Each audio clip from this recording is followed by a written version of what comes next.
Efésios, capítulo 5. Efésios 5, a partir do 18, nós lemos assim: E não vos embriagueis com vinho, no qual há dissolução, mas enchei-vos do Espírito, falando entre vós com salmos, entoando e louvando de coração ao Senhor, com hinos e cânticos espirituais, dando sempre graças por tudo a nosso Deus e Pai, em nome de nosso Senhor Jesus Cristo, sujeitando-vos uns aos outros no temor de Cristo. Amém? Vamos orar mais uma vez? Mais uma vez, Pai, te agradecemos por esse dia que o Senhor nos deu. Te agradecemos por esses momentos especiais que já estamos tendo aqui na Tua casa, meu Pai, na comunhão e convivência com os nossos irmãos. Pai, pedimos que esse dia se cumpra a Tua vontade na vida dessa igreja, que venha o Teu reino, que seja um domingo de avanço no Teu reino e na Tua igreja aqui, e não de retrocesso, meu Deus. Venha abrir as nossas mentes, desafiando os nossos conceitos, quebrantando os nossos corações e nos atraindo para mais e mais perto de Ti. Que seja um tempo de enchimento do Espírito Santo. Em nome de Jesus. Amém. Irmãos, antes de eu entrar nesse texto, eu gostaria de fazer um comentário a respeito de uma coisa que a gente ouve muito no meio evangélico, que é o seguinte: o seu corpo, ele é templo do Espírito Santo. Quem já ouviu isso, levanta a mão. Olha aí. Eu me lembro, quando eu era bem criança, eu assisti um filme. Alguns aqui devem ter visto. O filme se chama Um Dia de Cão. É um assalto a banco, inspirado numa história que de fato aconteceu, estrelada ali pelo Al Pacino. E se eu me lembro bem ali da minha memória infantil, uma das cenas, o assaltante começa a reclamar com a refém que a refém está fumando. E ele vira e fala assim: você não devia fumar, porque você está estragando o seu corpo e o seu corpo é templo do Espírito Santo. E ela fica revoltada com ele, porque ele estava querendo matar o templo do Espírito Santo, né? Ele não queria que ela fumasse, mas estava disposto a qualquer coisa dar um tiro nela. Irmãos, eu tenho ouvido isso a vida inteira, já ensinei a respeito disso, até que um certo momento, eu assistindo uma fala do pastor Russell Shedd, um missionário americano aqui no Brasil, responsável por muito do que a gente tem hoje de base de estudo bíblico, autor da Bíblia Shedd, com comentários bíblicos. Ele chamou atenção para um detalhe nesse texto que nós não lemos aqui, mas que eu estou citando para vocês, que o apóstolo Paulo, ele fala: não sabeis que o vosso corpo é templo do Espírito Santo? Que ele não está falando do seu corpo individualmente, mas que ele está falando da igreja, o corpo de Cristo. E quando ele falou isso, eu fui para a Bíblia e comecei a pesquisar. Será que esse cara está falando a verdade? E eu fui analisar o texto, meus irmãos, e comparar com outros textos. E realmente o que eu entendi ali naquele texto é que quando Paulo está falando individualmente de cada pessoa, ele usa no plural, ele fala os vossos corpos.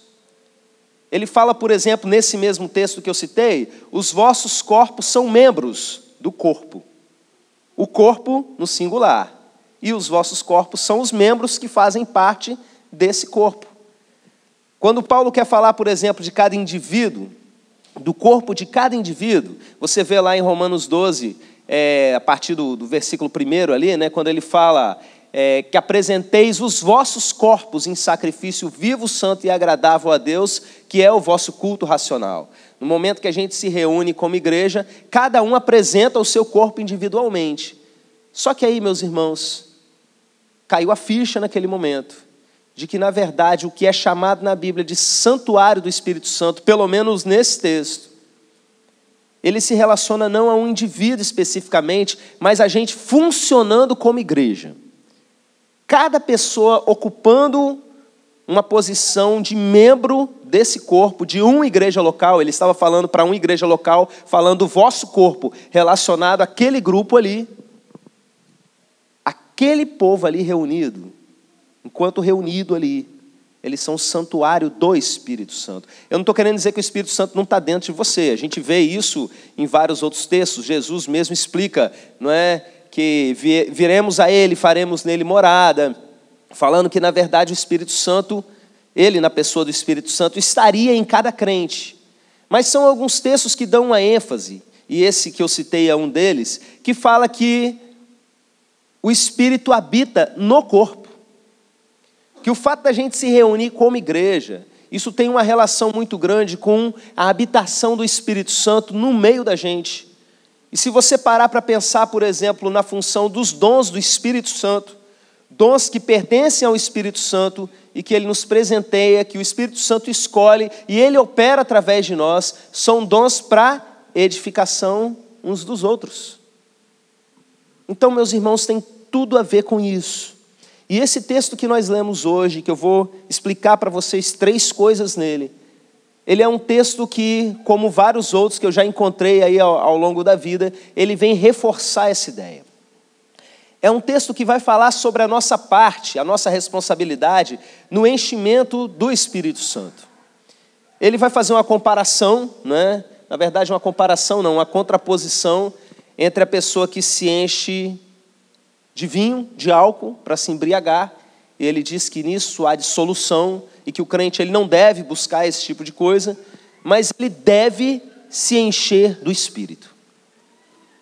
Eu quero que você leve em consideração que não é simplesmente Paulo falando para a igreja de Éfeso.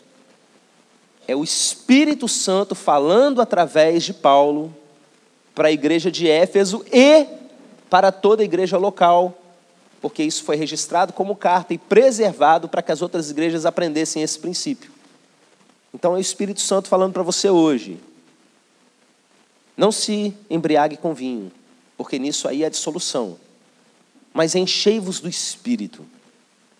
E aí, meus irmãos, existe uma sequência do que é falado, uma sequência começada por um verbo no gerúndio, dando uma ideia de que uma coisa está relacionada diretamente à outra. Você vai se encher do Espírito fazendo essas coisas que eu estou falando para vocês. É o Espírito Santo dizendo assim: se encham de mim fazendo o que eu vou falar para vocês agora. E que coisas são essas? A gente vê aí, falando entre vós com salmos e entoando e louvando de coração ao Senhor com hinos e cânticos espirituais. Eu comentei com vocês, quando eu dei uma passada rápida por esse texto na última quarta-feira, que falando entre vós, em salmos, hinos e cânticos espirituais, a gente está pegando aqui as principais expressões de adoração de uma igreja. Porque a igreja primitiva aprendeu a adorar com o livro de Salmos. O livro de Salmos ele tem um poder muito especial com relação a esse ensino na adoração. Vocês podem observar que muitas vezes quando o irmão que está ministrando aqui à frente, ele começa a incentivar a igreja à adoração, às vezes o simples fato de abrir o livro de Salmos e ler algumas expressões de engrandecimento do Senhor, já é suficiente para o nosso coração começar a se derramar. Já é suficiente para desatar alguma coisa e a gente começar ali, aprendendo naquele exemplo, a adorar ao Senhor. E a gente tem também os hinos e os cânticos espirituais. Eu não vou entrar aqui na diferença entre eles, mas de uma maneira geral eu quero que vocês entendam o seguinte: a expressão de adoração da igreja enche a igreja do Espírito Santo. Não só isso eu já tinha dito para vocês na quarta-feira, mas eu quero que vocês prestem atenção nessa manhã, na seguinte expressão: falando entre vós, com salmos, entoando e louvando de coração ao Senhor com hinos e cânticos espirituais. Eu queria que você prestasse atenção nesse detalhezinho. Entre vós. Você se enche do Espírito Santo na comunhão da igreja. Não quero dizer que você não vai conseguir, de alguma forma, ter uma experiência com o Espírito Santo no seu quarto, orando a Deus, subindo a um monte, orando sozinho. Mas o que esse texto aqui está explicando para a gente é que o enchimento do Espírito Santo tem a ver com esse momento que a gente faz isso entre vós. A Bíblia tem várias e várias expressões, textos que vão usar a seguinte expressão: uns aos outros. várias coisas que a gente precisa fazer uns aos outros. E esse texto aqui está dando uma ênfase na adoração congregacional. Para você que está buscando o enchimento do Espírito Santo, que eu espero que sejam todos vocês.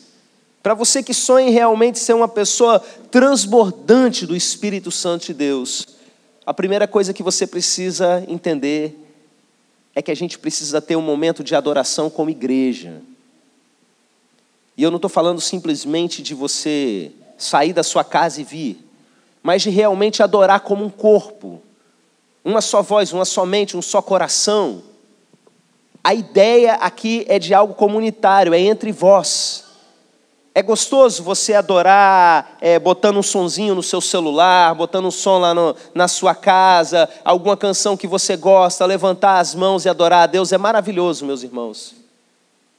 Mas cada coisa tem o seu papel, e a gente nunca pode se esquecer de que essa adoração congregacional, esse momento da gente se juntar como igreja para adorar o Senhor, ele é fundamental para o enchimento do Espírito Santo.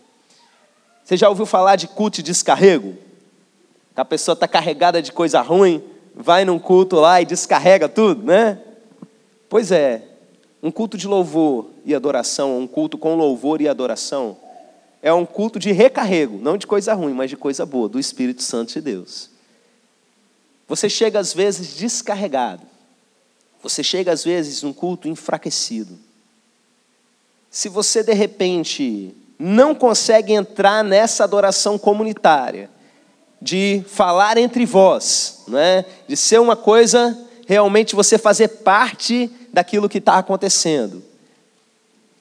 Talvez você entre e saia do mesmo jeito, mas a partir do momento que você começa a se comportar como corpo, e entre vós, falando entre salmos, com salmos, hinos, cânticos espirituais, o que eu vou falar aqui provavelmente acontece com você da mesma maneira que acontece comigo. A gente sai forte. Acontece uma coisa além do simplesmente psicológico de você cantar a grandeza de Deus e lembrar que Ele é grande.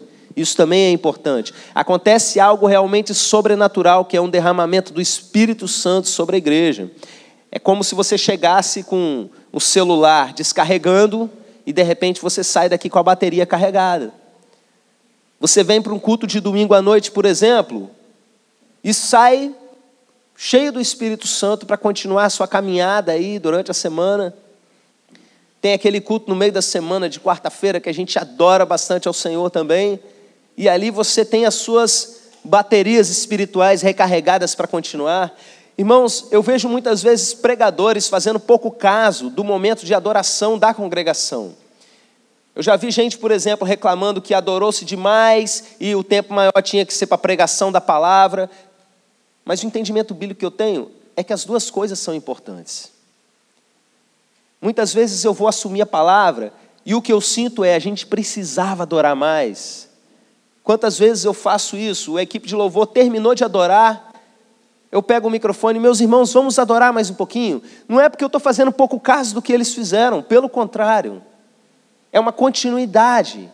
É porque eu sei realmente que a partir do momento que a igreja começa a adorar, só para ilustrar com outros textos, o Senhor habita no meio da adoração do seu povo. A gente aprende: achegai-vos a Deus, Ele se achegará a vós. A adoração é uma forma da gente se achegar a Deus. E aí o que acontece é que no momento que a gente começa a se entregar e realmente se juntar mais em adoração, não cantar um separado do outro, mas entender que a gente está fazendo isso como um corpo, aí realmente, meus irmãos, a gente sente a presença de Deus, o Espírito Santo dele sendo derramado no meio da igreja. Mas o texto ele não fala só a respeito da adoração. Ele vai falar a respeito de outra coisa, que é a gratidão, dando sempre graças por tudo a nosso Deus e Pai, em nome de nosso Senhor Jesus Cristo. Tudo que a gente faz é em nome do nosso Senhor Jesus Cristo. A gente está acostumado a pedir em nome de Jesus, mas a gente também precisa agradecer em nome de Jesus. E a gratidão, como eu já ensinei para os irmãos em outras ocasiões, a gratidão ela não tem a ver simplesmente com Deus querendo ouvir muito obrigado. Deus não precisa do muito obrigado da gente. Isso não vai fazer diferença com relação ao que ele é. Um coração grato, meus irmãos, é saúde para a gente. Aqui fala para a gente dar graças, dando sempre graças por tudo. Outro texto vai dizer exatamente a mesma coisa, em tudo dai graças. Em toda situação da vida a gente precisa de gratidão. Por quê, meus irmãos? Deixa eu explicar para vocês o que é gratidão. A raiz da palavra gratidão é a mesma raiz da palavra graça. Elas têm a mesma origem. E gratidão é quando você reconhece a graça de Deus. Eu estou falando isso tanto no português quanto no texto grego. Graça e gratidão têm o mesmo fundamento. A partir do momento que você começa a enxergar a graça de Deus sobre a sua vida, você consegue transmitir gratidão. E quando você não consegue isso, você adoece. É por isso que a gente precisa estar sempre sendo grato. É um exercício constante, a gente tem que ficar procurando coisa para agradecer a Deus. Uma pessoa que não agradece a Deus, ela começa a ver tanta coisa ruim nesse mundo, ela começa a ver tanta coisa errada acontecendo ao redor, que ela começa a murmurar. Ela vai ficando triste, triste, triste e se acaba em tristeza, porque não consegue reconhecer tanta coisa boa que Deus está fazendo. Eu falei para vocês que eu sou grato a Deus por um dia de sol e por um dia de chuva também. Jesus ensinou que Ele faz a sua chuva vir sobre justos e sobre injustos. É graça de Deus. Independente da pessoa ser boa ou ser ruim, Deus está derramando coisas boas sobre cada um de nós o tempo todo. E se a gente parar para prestar atenção, sempre a gente vai ter muito mais motivo de gratidão do que de tristeza. Se você reclama, você está passando longe aí do Espírito Santo. Se a sua vida é uma vida de murmuração, mas a partir do momento que você começa a reconhecer essa graça de Deus sobre a sua vida, o enchimento do Espírito Santo vai vindo sobre você. Primeira coisa, adoração. Segunda coisa, gratidão. E agora vamos à terceira coisa. Sujeitando-vos uns aos outros no temor de Cristo. Irmãos, esse talvez seja um dos pontos mais difíceis para os crentes. Porque se eu viro para você e falo, você precisa ser grato, o irmão vira e fala, amém, pastor. Aí se eu viro e falo, você precisa adorar, amém, pastor. Agora na hora que a gente chega e fala, você precisa se submeter, que isso, pastor? Não concordo com um negócio desse não. Como assim se submeter? Apóstolo Paulo, pelo Espírito Santo, ou seja, o próprio Espírito Santo está nos falando. Enchei-vos do Espírito, adorando, agradecendo e agora se submetendo. O que significa se submeter? Isso vai na contramão de tudo aquilo que o mundo moderno ensina. Afinal de contas, você deve saber uma série de histórias bizarras de pessoas simples que se submeteram em igrejas e aconteceram coisas terríveis com eles por um tipo de abuso chamado abuso religioso que aconteceu ao longo da história da igreja desde sempre e acontece até os dias de hoje. Como assim se submeter? É isso mesmo que você está pensando. Eu fui procurar o significado dessa palavra no contexto que ela foi usada na língua grega. E é a palavra que os militares usavam para a hierarquia militar. Nós temos alguns militares aqui no nosso meio, vão entender bem isso. Quando uma pessoa de uma patente maior dá um comando e o restante tem que obedecer, tem que se submeter. Mas essa palavra também era usada fora do contexto militar, no sentido de alguém que cede ao outro, de boa vontade. É o exemplo, por exemplo, do que a gente vai ver na sequência do texto, quando ele vai falar da submissão da mulher ao marido. Para a mulher largar de ser patroa e aprender a ceder diante do marido. Ele está falando para a gente se submeter uns aos outros. Muita gente está deixando de se encher do Espírito Santo, que poderia estar vivendo muitas e muitas experiências com o Espírito Santo, mas a soberba e a arrogância não permitem. A Bíblia diz que Deus dá graça aos humildes, mas resiste aos soberbos. E quando é que a soberba ela se manifesta no meio da igreja? Irmãos, quantas e quantas vezes a gente vai chamar a atenção de uma pessoa que está no erro, e a pessoa fica dodói porque foi chamada a atenção. E a pessoa não é capaz de parar e entender que Deus pode estar falando com ela. São vários e vários textos no Novo Testamento que vão dizer basicamente a mesma coisa. Por exemplo, considere o outro como superior a si mesmo. Irmãos, pode vir um irmão mais simples da igreja vir falar alguma coisa comigo. Eu vou avaliar e eu vou julgar para saber se é de Deus. Às vezes não é, mas às vezes é. Ah, mas o irmão vai falar, pastor, sim, o pastor tem que considerar o outro irmão como superior a ele. Tem coisa que vai fazer sentido? Tem, com certeza. Tem coisa que não vai ter? Tem também. Mas a minha primeira atitude sempre tem que ser de considerar o outro como superior. E quantas vezes, meus irmãos, o crente fica bicudo um para o outro, por se achar o dono da verdade. Quantas e quantas vezes eu vi pessoas virarem e falarem, Deus me falou isso, Deus me falou aquilo. Aí na hora que Deus mostra alguma coisa para a gente vai falar, olha, isso aí está errado. A pessoa, isso não vem de Deus, você está agindo na carne. Ouvi de um certo crente na igreja aqui uma vez, isso não é assunto seu, não se meta. Por um problema que ele estava gerando e causando consequência em uma porção de gente. Eu fui chamar a atenção dele em amor, conforme Mateus 18. Isso não é assunto seu, não se meta. E cadê o enchimento do Espírito Santo? Passa longe. E eu te digo mais, meus irmãos. Muitas pessoas estão deixando de frequentar a igreja, ou de serem membros muitas vezes. Eu conheço vários e vários casos desses, de pessoas que eu convivi na igreja por muitos anos, inclusive familiares, que simplesmente não aceitam mais estar em igreja nenhuma. E arrumam N desculpas que quando você para analisar, todas elas têm a mesma raiz. Essas pessoas não são capazes de submeter uma liderança. Porque se estiver dentro de uma igreja, a Bíblia diz, obedecei aos vossos pastores. Pronto, eu não tenho pastor.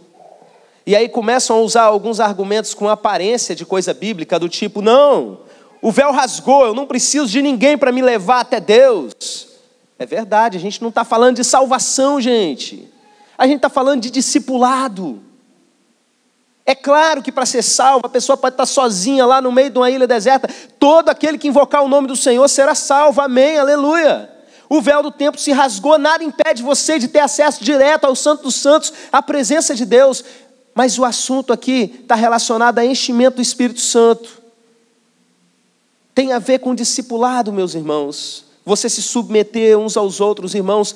Tem pessoas que não são discipuláveis, porque não são capazes de se submeter, e não existe discipulado sem submissão. Presta atenção nessa frase, se quiser anotar até pode, faz bem. Não existe discipulado sem submissão, porque necessariamente uma pessoa que se propõe a caminhar com outra, no caso, por exemplo, num discipulado diretamente com um pastor, discipulado não é simplesmente aulas. Discipulado tem a ver com transferência de vida através da convivência, que é aquilo que Jesus fez. Porque envolve o ensino, mas envolve exemplo. Envolve comandos. Se uma pessoa não está disposta a se submeter, e quando a Bíblia fala de se submeter, é sempre submeter no Senhor, e sempre importa obedecer a Deus e não a homens, não é? Não tem discipulado. Eu já vi pessoas começarem a discipular outras, e o discipulador era uma pessoa de Deus, uma mulher de Deus, por exemplo, uma pessoa realmente usada por Deus, mas no momento que ela chegava e falava, olha, isso daqui na sua vida está errado, precisa mudar. Arruma um monte de problema, vê um monte de problema no discipulador para sair fora, porque não é capaz de se submeter ao outro. Entenda esse princípio, você que quer ser cheio do Espírito Santo. Você quer ser forte na fé? Você precisa do Espírito Santo. Você quer, por exemplo, abrir a sua Bíblia e entender, ser iluminado por Deus para entender realmente pelo Espírito aquilo que você está lendo? Você precisa do Espírito Santo. Você quer santidade na sua vida? Você precisa estar cheio do Espírito Santo, porque na sua força sozinho você não vai conseguir. Na marra, se disciplinando, dando chicotada nas costas, igual algumas pessoas pensam que podem fazer, você não vai conseguir vencer o pecado, você só vai se chicotear mais ainda. Só sendo cheio do Espírito Santo. Você quer viver realmente aquilo que a Bíblia fala, dos sinais que acompanharão aqueles que crerem, de arriscar a vida por Jesus e e ser liberto e escapar, de ganhar pessoas para Jesus, de expulsar demônio, de fazer milagres e curas. Eu digo para vocês, vocês precisam se encher do Espírito Santo. E o Espírito Santo dá a dica para vocês nessa manhã. Se encham de mim. Façam essas 3 coisas. Adorem, agradeçam e se submetam. Amém, meus irmãos? Eu quero convidar vocês a se colocarem de pé nesse momento. E antes de eu orar, encerrando, eu queria que você refletisse como anda essas 3 coisas na sua vida. Aonde estão os ajustes que você precisa fazer para que você realmente seja cheio do Espírito Santo? Será que tem algo ainda com relação à sua adoração congregacional que precisa melhorar? Será que tem a ver com o seu espírito grato, que você tem sido muito ingrato no seu dia a dia? Ou será que você tem que abaixar um pouquinho mais a cabeça e olhar para o seu irmão com humildade, independente da posição que ele ocupe na igreja?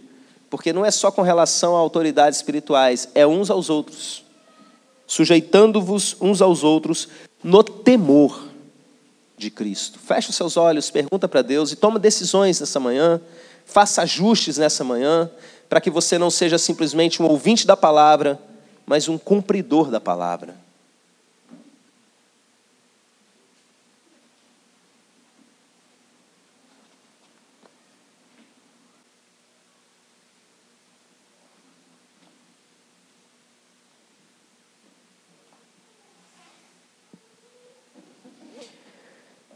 Espírito Santo de Deus, enche o teu povo de temor nessa manhã, para que a gente aprenda a quebrar o nosso orgulho, a nossa soberba e nos submeter uns aos outros.